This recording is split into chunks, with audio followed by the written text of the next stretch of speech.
दोस्तों स्वागत है एक बार फिर से आपका अपने चैनल ज्ञान कुंजी में। और आज हम सामान्य ज्ञान के कुछ ऐसे महत्वपूर्ण प्रश्न आपके लिए लेकर आए हैं जो बार बार परीक्षा में पूछे जाते हैं। सामान्य ज्ञान का सागर वैसे तो बहुत अथाह है, लेकिन इसे हमने टॉप 25 क्वेश्चन तक ही सीमित रखने का प्रयास किया है। चलिए शुरू करते हैं आज का वीडियो। तो पहला प्रश्न है दोस्तों, राष्ट्रीय विज्ञान दिवस कब मनाया जाता है? तो उत्तर है 28 फरवरी को। ये हर साल 28 फरवरी को देश के विकास में वैज्ञानिकों के योगदान को चिन्हित करने और पहचानने के लिए मनाया जाता है। और प्रसिद्ध भारतीय भौतिक विज्ञानी चंद्रशेखर वेंकट रमन के याद में ये मनाया जाता है। दूसरा प्रश्न है दोस्तों, मुगल सम्राट अकबर का जन्म कहाँ हुआ था? उत्तर है उमरकोट के दुर्ग में, क्योंकि हुमायूं बिहार के अफगान गवर्नर शेर खान से लड़ाई हारने के बाद उमरकोट अफगानिस्तान में रहने लगे थे। तीसरा प्रश्न है दोस्तों, विश्व का सबसे छोटा महाद्वीप कौन सा है? उत्तर है ऑस्ट्रेलिया। इसका कुल क्षेत्रफल 77 लाख वर्ग किलोमीटर है, जो पृथ्वी के कुल भाग का 5.9% है। ये इकलौता महाद्वीप ऐसा है जो स्वयं में एक देश है। और ये साथ में एक इंटरेस्टिंग बात और भी है कि ये सबसे छोटा महाद्वीप है, लेकिन दुनिया का सबसे बड़ा द्वीप भी है। तो दोस्तों तीसरा प्रश्न है, विश्व का सबसे पुराना लोकतंत्र कौन सा है? उत्तर है सैन मैरिनो। दक्षिण यूरोप में इतावली प्रायद्वीप पर एपिनेन पर्वत में स्थित एक छोटा सा संप्रभु देश है। यह दुनिया का सबसे पुराना संवैधानिक गणराज्य होने का दावा करता है।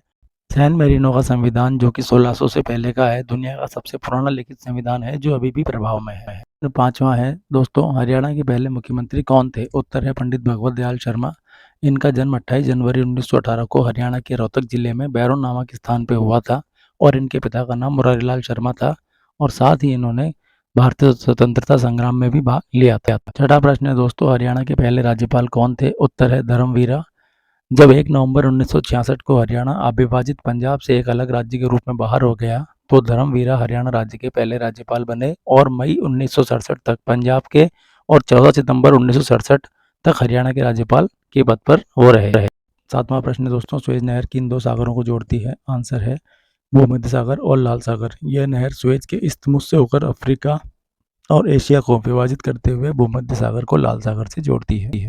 आठवां प्रश्न है दोस्तों, श्वेत क्रांति का संबंध किससे है? उत्तर है दूध से। दुग्ध क्रांति या ऑपरेशन फ्लड भारत की योजना है जिससे कि भारत में दूध की कमी को दूर किया जा सके। इसे श्वेत क्रांति भी कहते हैं। 13 जनवरी 1970 को इसकी शुरुआत हुई थी। नवां प्रश्न है दोस्तों, कटक किस नदी पर बसा है? उत्तर है महानदी पर। कटक वर्तमान उड़ीसा की मध्ययुगीन राजधानी था, जिसे पद्मावती भी कहते थे। यह नगर महानदी और उसकी सहायक नदी काठ जोड़ी के मिलन स्थल पर बना है। 10वां प्रश्न है दोस्तों, कत्था बनाने हेतु किस पेड़ की लकड़ी का प्रयोग होता है? उत्तर है खैर। इसका वैज्ञानिक नाम है अकेशिया कटेचु। इसका उपयोग हाथी पांव और दांतों को मजबूत करने के लिए भी किया जाता है। यह कसैला, ठंडा और पाचक होता है और 20-30 साल पुराने पेड़ के अंत्य काष्ठ के सफेद क्रिस्टलीय जमाव के रूप में प्राप्त होता है। 11वां प्रश्न है दोस्तों, दूध से दही किस जीवाणु के कारण बनता है? उत्तर है लैक्टोबैसिलस। इसके पीछे एक बड़ी ही दिलचस्प कहानी है। बुल्गारिया के ट्रन इलाके में रहने वाले एक वैज्ञानिक थे, उनका नाम था स्ट्रूमन ग्रिगोरोव। इस वैज्ञानिक के नाम पर ट्रन इलाके में दही म्यूजियम भी बनाया गया है, जो अपनी तरह का एक म्यूजियम है। ग्रिगोरोव स्विट्जरलैंड की जेनेवा यूनिवर्सिटी में पढ़ते थे और वो अपने गांव से एक दही हांडी लेकर गए और वहां पर रिसर्च की और पता चला कि दही जमने के पीछे जो बैक्टीरिया है उसका नाम है लैक्टोबैसिलस बुल्गारिकस। 12वां प्रश्न है दोस्तों, दूरदर्शन द्वारा रंगीन टेलीविजन की शुरुआत किस वर्ष से की गई? उत्तर है वर्ष 1982 और महीना था अप्रैल का। अप्रैल 1982 को मद्रास से पहली बार रंगीन प्रसारण हुआ। इसके बाद लोगों में इसका इतना क्रेज हुआ कि रंगीन टीवी सेट की दुगनी कीमत तक लोग देने को तैयार थे। 13वां प्रश्न है दोस्तों, भारत का राष्ट्रगान सबसे पहले कब गाया गया था? उत्तर है 1911 के कांग्रेस के कोलकाता अधिवेशन में, और इसे बंगाली और हिंदी दोनों भाषाओं में गाया गया था। 14वां प्रश्न है दोस्तों, भारत का राष्ट्रगीत किसने लिखा है? उत्तर है बंकिम चंद्र चटर्जी। वो बांग्ला भाषा के प्रख्यात उपन्यासकार, कवि, गद्यकार और पत्रकार थे। 15वां प्रश्न है दोस्तों, मानव निर्मित प्रथम रेशा कौन सा है? उत्तर है नायलॉन।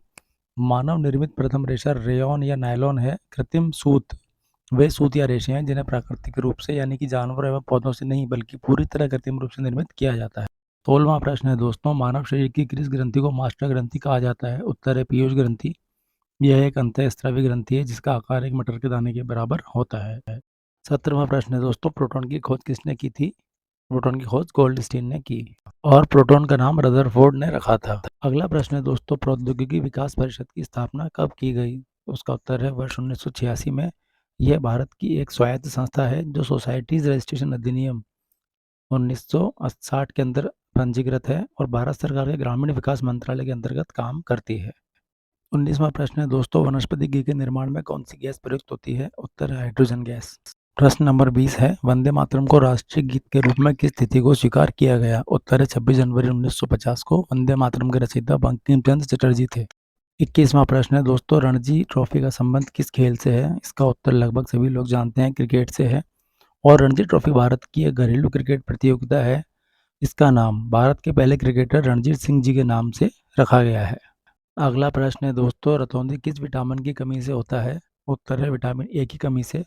रतौंधी जो कि एक आंखों की बीमारी है, इस रोग के रोगी को दिन में तो अच्छी तरह दिखाई देता है, लेकिन रात के वक्त वह नज़दीक की चीज़ों को भी अच्छी से नहीं देख पाता है। रोगी की जांच के दौरान पता चलता है कि आंखों का कॉर्निया सूख गया है और आई बॉल धुंधला व मटमैला दिखाई देता है। प्रश्न नंबर 23 है दोस्तों, आराम हराम है नारा किसने दिया था? उत्तर है जवाहरलाल नेहरू ने। प्रश्न नंबर 24, इनकलाब जिंदाबाद का नारा सर्वप्रथम किसने दिया था? इसका उत्तर है दोस्तों मौलाना हजरत मोहानी ने 1921 में नारा दिया था, जिसका हिंदी अनुवाद है क्रांति अमर रहे। लेकिन इसका उपयोग सबसे पहले सरदार भगत सिंह ने किया था अपने भाषणों और अपने लेखनों में, और इसका मतलब होता है लॉन्ग लिव रिवॉल्यूशन, यानी क्रांति अमर रहे। और यह उस स्वतंत्रता संग्राम के दौरान सबसे लोकप्रिय नारों में से एक था। 25वां प्रश्न है, निर्विरोध चुने जाने वाले एकमात्र राष्ट्रपति कौन थे? उत्तर है नीलम संजीवा रेड्डी। ये देश के 7वें राष्ट्रपति थे और स्वतंत्र भारत के इतिहास में सर्वोच्च पद के लिए निर्विरोध चुने गए इकलौते राष्ट्रपति थे। वह फखरुद्दीन अली अहमद के निधन के बाद राष्ट्रपति बने। 26वां प्रश्न है, नींबू और संतरे में कौन सा विटामिन पाया जाता है? तो दोस्तों इसका उत्तर हम सभी जानते हैं, विटामिन सी। 27वां प्रश्न है, रविंद्रनाथ टैगोर ने भारत के राष्ट्रीय गान के अलावा किस एक और देश का राष्ट्रीय गान लिखा? उत्तर है बांग्लादेश। गुरुदेव रविंद्रनाथ टैगोर दुनिया में ऐसे विरले रचनाकार हैं जिनकी लेखनी 3 देशों के राष्ट्रीय गान में झलकती है। उन्होंने बांग्ला भाषा में जनगण मन लिखा, जो बाद में भारत का राष्ट्रीय गान बना। बांग्लादेश के राष्ट्रीय गान आमान सोनार बांग्ला भी उन्हीं की कविता से लिया गया, और यही नहीं, श्रीलंका के राष्ट्रगान में भी उनकी प्रेरणा की झलक दिखाई देती है। 28वां प्रश्न है दोस्तों, राजघाट किसकी समाधि है? उत्तर है महात्मा गांधी की। दिल्ली में यमुना नदी के पश्चिमी किनारे पर महात्मा गांधी की समाधि स्थित है। काले संगमरमर पत्थर से बनी इस समाधि पर उनके अंतिम शब्द हे राम अंकित हैं। अब ये एक सुंदर उद्यान का रूप ले चुका है, और यहाँ पास ही शांतिवन में भारत के पहले प्रधानमंत्री जवाहरलाल नेहरू की भी समाधि स्थित है। 30वां प्रश्न है, भारत का मैनचेस्टर किसे कहा जाता है? उत्तर है अहमदाबाद। गुजरात राज्य के अहमदाबाद शहर को भारत का मैनचेस्टर कहा जाता है, क्योंकि दूसरे राज्य की तुलना में इस शहर में सबसे ज़्यादा सूती वस्त्र का उत्पादन किया जाता है, इसीलिए इसको भारत का मैनचेस्टर कहा जाता है। प्रश्न नंबर 30 और अंतिम प्रश्न है दोस्तों, मंदिरों की पुण्य भूमि भारत के किस राज्य को कहा जाता है? उत्तर है तमिलनाडु को। तमिलनाडु लगभग 33,000 प्राचीन मंदिरों का घर है, और इसमें से अधिकांश भगवान शिव और भैरव को समर्पित हैं। इसके अलावा कई मंदिर भगवान विष्णु, भगवान मुरुगन और भगवान हनुमान जी को समर्पित हैं। राज्य में मंदिरों की इतनी बड़ी संख्या के कारण तमिलनाडु को मंदिरों की भूमि के रूप में भी जाना जाता है। तो दोस्तों, वीडियो अच्छी लगी हो तो लाइक कर देना, चैनल पर पहली बार आए हो तो सब्सक्राइब कर देना, क्योंकि हमारे चैनल ज्ञान कुंजी पर डेली एक करंट जीके और एक सामान्य ज्ञान से जुड़े टॉपिक पे एक वीडियो आती है। और जल्दी से सब्सक्राइब करके एक बेल वाले बटन को दबा दो, जिससे जैसे ही हमारी वीडियो अपलोड हो सबसे पहले नोटिफिकेशन आपको मिल जाए। Thank you.